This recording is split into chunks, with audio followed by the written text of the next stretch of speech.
নমস্কাৰ জনাইছোঁ। আপোনালোকে দেখিছেই ইণ্ডিয়া গেট চাবলৈ আহিলোঁ। আজি দিল্লীত আছোঁহি আমি আৰু গোটেই ঘূৰি ফুৰিছোঁ, খুব ভাল লাগিছে আৰু দেশ বিদেশৰ মানুহ ইয়াত অসংখ্য মানুহ ফুৰিবলৈ আহিছে। আজি বতৰটো খুব ভাল, ধুনীয়া বৰষুণ দি আছে আৰু গৰমটো অলপ কমিছে, সেইকাৰণে আমিও সন্ধিয়া টাইমত ওলাই আহিলোঁ। মানে সন্ধিয়া পৰিৱেশটো আমি দেখা নাই, খুব ধুনীয়া। অমৰ জ্যোতি জৱান দেশসকলৰ সৈনিকৰ কাৰণে যি ইয়াত শ্ৰদ্ধা স্থাপন কৰিছে, আমি খুব ভাল পাইছোঁ। আমিও চাবলৈ আহিছোঁ।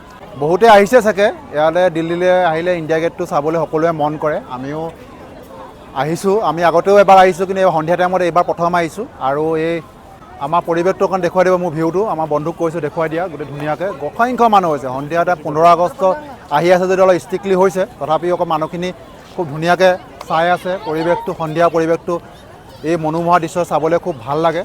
আৰু ইণ্ডিয়া গেটৰ মুখেদি যিটো ৰাস্তা গৈছে, সেইটো আগতে ৰাজপথ বুলি জনা গৈছিল, কিন্তু এতিয়া কৰ্তব্য পথ। আৰু সেই কৰ্তব্য পথৰ ইটো পাৰে যদি আপোনালোকে চায়, তেতিয়া ৰাষ্ট্ৰপতি ভৱন, সংসদ ভৱন আৰু নতুন সংসদ ভৱন দেখা পাব।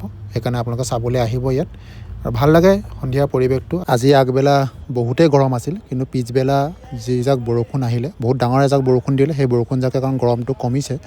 আৰু সেই কমাৰ ফলত মানুহ অসংখ্য ওলাই আহিছে ঘৰৰ পৰা চাবলৈ, আৰু সন্ধিয়া টাইমত খুব ভিৰ হয় ইয়াত, ভাল লাগে।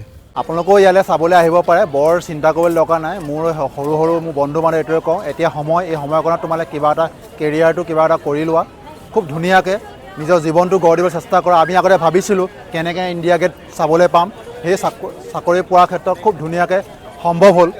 আৰু আপোনালোকেও চাবলৈ আহিব পাৰে। সেইকাৰণে এই সময়খিনি কষ্ট কৰা, লাইফটো ছেট কৰি লোৱা, জীৱনটো কিবা এটা কৰিবলৈ চেষ্টা কৰা। কিন্তু আমাৰ দুখীয়া নহ'লে মধ্যমীয়া পৰিয়ালৰ ল'ৰাখিনি যদি আমি কিবা এটা কৰি নলওঁ, ভৱিষ্যতটো বহুত কষ্ট হ'ব আমাৰ। সেইটো কাৰণে কিবা এটা কৰা, এইবিলাক বস্তু ফ্ৰীতে চাবলৈ পাবা। আমি এতিয়া চাই আমনি লাগি গৈছে। সেইকাৰণে ফৌজৰ চাকৰি খুব ভাল চাকৰি, নহ'লে ফৌজ জইন কৰা।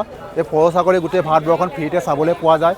আপোনালোকে আহক, ইয়াকে কৈ আজি ভিডিঅ'টো সমাপ্ত কৰিছোঁ। জয় হিন্দ।